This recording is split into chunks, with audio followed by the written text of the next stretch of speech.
नमस्कार दर्शक मित्रों, मैं राकेश छत्री आप सभी का हार्दिक स्वागत और अभिनंदन करता हूं। आज हम कुछ मुद्दे की बात करने वाले हैं कि आज हम देखते हैं हमारे देश में लाखों युवा जो हैं, लाखों युवा हर साल प्रतिवर्ष कॉम्पिटिटिव एग्ज़ाम दे रहे हैं। चाहे ये यूपीएससी हो, आपको आईएएस आईपीएस बनना है तो यूपीएससी की एग्ज़ाम देनी है, आपको टीचर बनना है तो टैट सीटेट की एग्ज़ाम देनी है, आपको डॉक्टर बनना है तो जी नीट की एग्ज़ाम देनी है।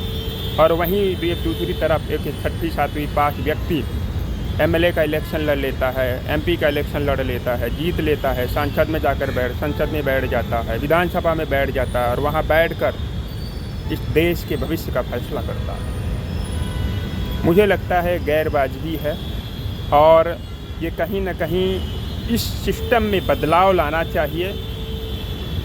और काउंसलर लेवल या फिर प्रधान लेवल की जो चुनाव होते हैं, मैं उनकी बात नहीं कर रहा हूँ। प्रधान पद के जो चुनाव होते हैं, फिर कॉरपोरेटर के चुनाव होते हैं, मैं उनकी बात नहीं कर रहा हूँ। मैं बात कर रहा हूँ एमपी एमएलए की, कि जिस सीट पर से व्यक्ति मिनिस्टर लेवल तक जाता है, मैं उस सीट की बात कर रहा हूँ। यदि किसी भी व्यक्ति को एमएलए और एमपी का चुनाव लड़ना है तो मुझे लगता है जिस प्रकार से टीचर एलिजिबिलिटी टेस्ट होता है, उसी प्रकार से पेट की व्यवस्था बनाई जाए, यानी पॉलिटिकल एलिजिबिलिटी टेस्ट, जिसके अंतर्गत कानून व्यवस्था, संविधान की व्यवस्था, प्रशासनिक व्यवस्था, लोक प्रशासनिक जो व्यवस्था होती है, नैतिकता की जो व्यवस्था होती है, इस प्रकार के विषयों को इसके अंदर समावेश किया जाए।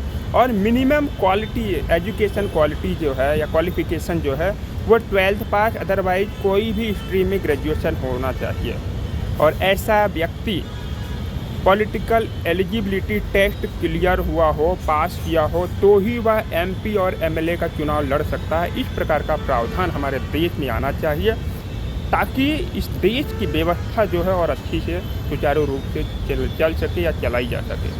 हम देखते हैं आज हमारे देश में, आप नज़र दौड़ाएंगे, आपको सैकड़ों ऐसे नेता मिलेंगे, हज़ारों नेता मिलेंगे जो कहीं ना कहीं आपराधिक मामलों में या आपराधिक प्रवृत्तियों में लिप्त पाए गए हैं।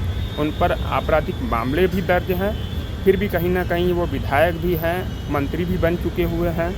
तो मुझे लगता है देश के अंदर इस व्यवस्था में परिवर्तन लाना चाहिए। एमपी और एमएलए सीट की मैं बात कर रहा हूँ कि जिस स्तर से मिनिस्ट्री लेवल में जाया जाता है। तो यदि किसी व्यक्ति को एमएलए का चुनाव लड़ना है, एमपी का चुनाव लड़ना है, तो उसे कंपलसरी पेट एग्ज़ाम पास करना है।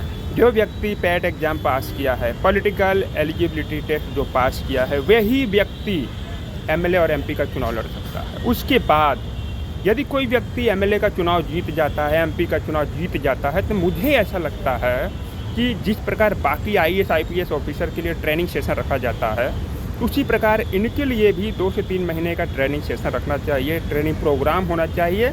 और जिसका नेतृत्व हमारे देश से जो आईएएस ऑफिसर रिटायर्ड हैं, जो जजिस रिटायर्ड होते हैं, जो बड़े बड़े प्रोफेसर रिटायर्ड होते हैं बड़ी बड़ी यूनिवर्सिटी से, ऐसे लोग उसका नेतृत्व करें और उनके नेतृत्व के अंदर ऐसे एमएलए और एमपी को 2 से 3 महीने की ट्रेनिंग दी जाए। उसके बाद उन्हें उनकी विस्तार की व्यवस्था संभालने के लिए उनकी जिम्मेदारी दी जाए।